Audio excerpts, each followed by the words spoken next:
Welcome to the Danny Clinkscale Reasonably Irreverent podcast. Insightful and witty commentary, probing interviews, and detours from the beaten path. Welcome to Arts and Lifestyles Wednesday, presented by the Exit Room of Lee Summit. Well, you're kind of in for it this time because we're 2 weeks out from the August 28th show at the Midland for Mark Knopfler, the former leader of Dire Straits, for a long, long time. Not that much embracing Dire Straits, still plays a few songs, but I've loved his solo career as well, loved the Dire Straits stuff, and he will be at the Midland. That show is almost sold out, but there still are a few tickets if you want to investigate that. And when Tim and I get together to talk about music, I relentlessly try to avoid Mark Knopfler, but it's almost impossible this time around. There's kind of a Mark Knopfler thread through this particular show as well, and podcast. So we'll talk about a variety of great things from Peter Frampton and Mary Kay Blige, Vince Gill, who almost joined Dire Straits at one point in time. I didn't even know that story, and I'll visit with Tim about that as well. Also, our look at some of the great shows and a big Friday night of music in Kansas City with three very diverse shows, but maybe three difficult choices for people who love all varieties of music. It's all coming your way on Danny and Tim's Music Scene right here. Looking for a truly unique escape from your normal entertainment or corporate team-building regimen? Stay tuned for an exclusive offer only for Reasonably Irreverent listeners. I'm excited to tell you about an extraordinary destination, the Exit Room, located in the heart of beautiful downtown Lee Summit. The Exit Room is a distinctive entertainment option that offers a cool alternative to the normal couples night out, family get-togethers, and corporate team-building events. The Exit Room is a one-of-a-kind boutique escape room catering to special occasions and corporate team-building events and is unmatched in the Kansas City metro. With 5 individually designed and varied escape room adventures, your party or employees can unplug from their electronic world, interact with one another, match wits, and ultimately escape the humdrum of the ordinary. The Exit Room adventures cross decades and centuries and create fascinating fun. I know the owners well. They are local folks, their staff is warm and friendly, their lobby is inviting and beautiful, and their adventures are award-winning. Check online. There are over 1,000 reviews, and note that they are a rare 5-star ranked business. Visit their website and Facebook page, and any of my listeners who books online at theexitroomkc.com using the promo code Clinkscale19 gets 10% off any ticket purchase. The Exit Room in Lee Summit. Unplug, interact, and escape. Before you spend your time and money going after an MBA, ask yourself why. Is it so you can tell people you got your MBA? So you can add a line to your CV? So you can call it a CV instead of a resume? Truth is, any MBA will do that. On the other hand, if your goal is to learn how to successfully manage and grow a business with real-world insights from experienced professionals, well, consider getting your MBA from Park University. Our low student-to-teacher ratio gives you personalized attention. And our face-to-face and online classes offered in 8-week terms are designed with working professionals like you in mind. No wonder the Kansas City Business Journal ranks Park University as the top MBA program in the area. Classes begin June 10th at all 4 KC area locations: Parkville, Downtown, Independence, and Lenexa. Visit park.edu to get started. Sumner One is the company to make your office maximize efficiency. Their family of companies make up one of the largest independent dealers of office technology in the Midwest. They are proud to bring the best service and technology to top companies across the region. Sumner One can help your organization run more smoothly than ever. Sumner One printers, copiers, MFPs, managed print services, document management, infrastructure design, IT services, disaster recovery, and business continuity. Welcome to the one place where everything works. For more information, call Carl Little at 913-752-2256. Time once again on Arts and Lifestyles Wednesday, presented by the Exit Room of Lee Summit for our musical journey we do every other week with Tim Finn. Always fun, and probably especially fun for me this week. Too much fun, so I'm going to try to keep myself muted. 2 weeks from tonight, Mark Knopfler will play at the Midland Theater. There's some talk that this might be the last tour for Mark Knopfler. He has made some hints that maybe he's going to hang it up. He turned 70 a couple days ago. We're going to talk about Peter Frampton, who has to retire for physical reasons. I get the feeling, and I'll talk about this in a minute, that maybe that's not going to be the case, but if it might be, and there's limited tickets available, but there are a few at the Midland if you've wanted to see Mark Knopfler Maybe this is the last time, maybe not. I will always do this for the sake of the listeners, that if you are a big Dire Straits fan and you have never seen Mark Knopfler, you just better go with the inspiration that you're going to see an extremely fine show by an incredible band and a great musician, and you're going to see and hear very little of Dire Straits. Their European leg of this tour, which was 57 shows long, they played 4, 5, or 6 Dire Straits songs, which actually is up a little normally from what he does. And, of course, in America, they may do some different things. You never know. The crowds are different, bigger in Europe than they are here, sort of mid-level arenas like the Midland. And but I wanted to give a heads up, and Tim, you give a heads up to you, too. Mm-hmm. His musical director is Guy Fletcher, and he does a tour diary and has always done a tour diary for every tour, solo tour that Mark Knopfler has ever done. He's been with him since Dire Straits days. It's really a neat enterprise for a music fan of any kind. It doesn't talk very much about the shows per se and the songs or whatever. It basically talks more about the logistics, the huge enterprise that a concert tour is like this, especially for someone who's made all his money and probably doesn't care about cutting corners or anything like that. I mean, upwards of 30, 40 people involved in these type of things. Do you think people have an idea of what goes into, from the drivers to the catering to the everything that goes on and moving the equipment and gear and all that stuff? Probably not. I was, on a much different and larger scale, when U2 came to Arrowhead a couple years ago, was invited, or the media were invited to go down and just look at the magnitude of that production of that.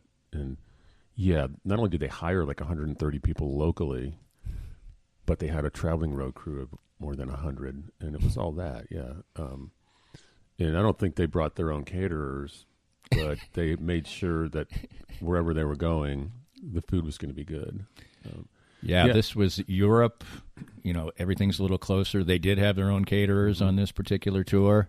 And one thing they do that's different from the United States for a tour as well is that what you get, it's just interesting. It's GuyFletcher.com. Just if you Google Guy Fletcher, Dr. Fletch, he's known as well, Guy Fletcher, you can find it. But it's just very interesting to see the logistics. But one thing they do is they'll have like a hub hotel and stay at the same hotel for like 3, 4, 5 days and drive out to the shows. If they're in France, they'll do things like that.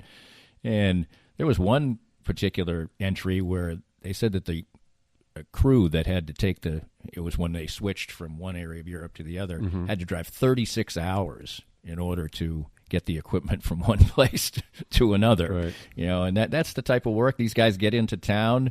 If you're playing consecutive shows, sometimes at 9, 10 o'clock in the morning, and they're working all day to set up the show, and then the band shows up for run through at 5 o'clock or whatever, and it's an unbelievable enterprise. Mm-hmm. And I guess it especially must be a little different when you're a band that maybe at some point in your career, which everybody has this point in their career, was getting in a van and packing their own stuff in there and going across the country and doing it that way. They still do it that way, yeah. Right. And some, relatively large bands, they're on like extravagant tour buses, but they keep their expenses down. Right. They do it as minimally as they can. Right. But it still involves 15 to 20 people. It can.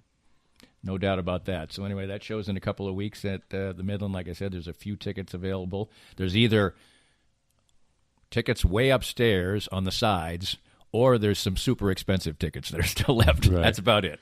So there's maybe 150 or so. So anyway, I'm looking forward very, very much to that. It'll be about 8th time I think I've seen Mark Knopfler. I saw the Emmylou Harris Mark Knopfler tour too. So in addition to that, never saw Dire Straits back in the day as well. Talking about this particular era, and we mentioned Mark Knopfler turning 70 a couple of days ago. Peter Frampton is 69 years old, and he came to the Starlight Theater for a show that you reviewed, and he is going to stop playing, but of course, as you noted, not voluntarily. He has inclusion body myositis and a muscle disorder, degenerative, that will take away his ability to play the guitar. And to his credit, he's going to not let that not wait till it starts to happen. Right. He's going to go out with a bang, and apparently from your review of the show, he did. Yeah, he did. I think it was interesting, that show. He just put out a record of blues covers, so he included a few of those in the set list, and he showed off why he is much more than that one live record he put out, which is what most people know him for. And when he did 3 or 4 songs off Frampton Comes Alive, and of course those got the biggest ovations. But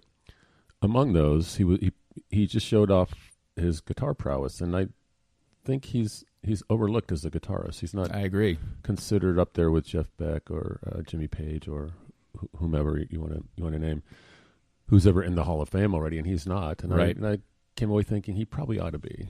And he showed various styles. He's got a certain tone to him, and there's phrasing that you can assign to him and makes his playing a little different or unique. So, and the crowd actually was attentive and listened and appreciated those, even though it might not be exactly what they came to hear. But he got a really good ovation. I think part of it was because people knew they won't see him again live unless they go somewhere else. But this was most likely, highly likely, that it's the last time he'll ever play in Kansas City. And then a lot of times people will start to seek out work by these artists as they move along. They know they're not going to hear them on the radio or whatever, and then maybe they like what they hear. It's sort of the same way with Mark Knopfler. He's sort of relentlessly refused to do the same thing over and over again, and he's done everything, Peter Frampton's done everything from, Beatles covers that were just instrumentals to, as you say, blues records. He's explored just about every musical genre you could with his guitar playing. Right. He did a cover of the Soundgarden song Black Hole Sun that was really nice. I like covers that maybe rearrange the song or change it but don't disfigure it. So you could tell it was that song. So he really kind of. You mean like Bob Dylan does to his own songs? Yes, exactly. So yeah, it was good. He also I don't know if he said this at the show or I read it before, that he's got some music in the vault that he will release even after he's stopped playing, maybe, and he might even try to record something, soon before everything goes away. Anyway, it was. I'm glad I made it. It's always good to have the chance to see someone for the last time, and when they're announcing, like if this is Mark Knopfler's last tour, maybe I'll go check him out because it's bad. I mean, when obviously Tom Petty's the glaring case where there are people I know who didn't go, and then thought we'll catch him next time. And and I ended up only seeing Tom Petty twice. I probably would have liked to have seen him more than that. Never seen Peter Frampton, so I never will, apparently. So that's the type of thing I think you have to think about with these artists sometimes. And we talked about on the last edition that I didn't go see the Stones when I probably should have, and it was still a great show. So always think of that, and we'll get into the recommended shows coming up in our second segment. But the evening was opened by Jason Bonham's Led Zeppelin Evening, obviously the son of the drummer for Led Zeppelin.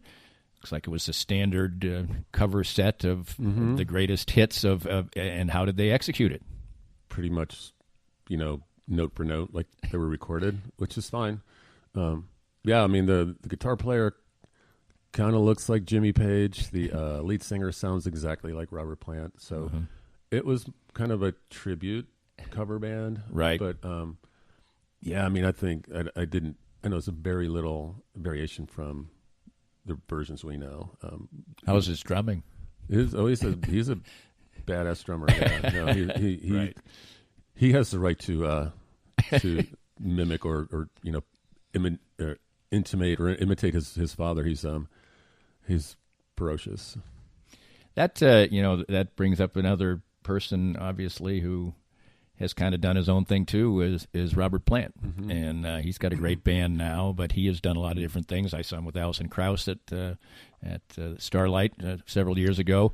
It was a weird show because I don't think they were getting along by this point in this tour. Really? But my feeling when I was watching the show was that Robert Plant is still an insatiable horn dog, and that he had probably taken a swipe at Alan. That was the feeling I got. Oh, I was there. I thought it was one of my favorite shows ever. I thought it was a great show too, but I didn't think. Did you feel like there was real chemistry between the two that night, or maybe I was missing? I don't know. What I noticed about her was, and what some people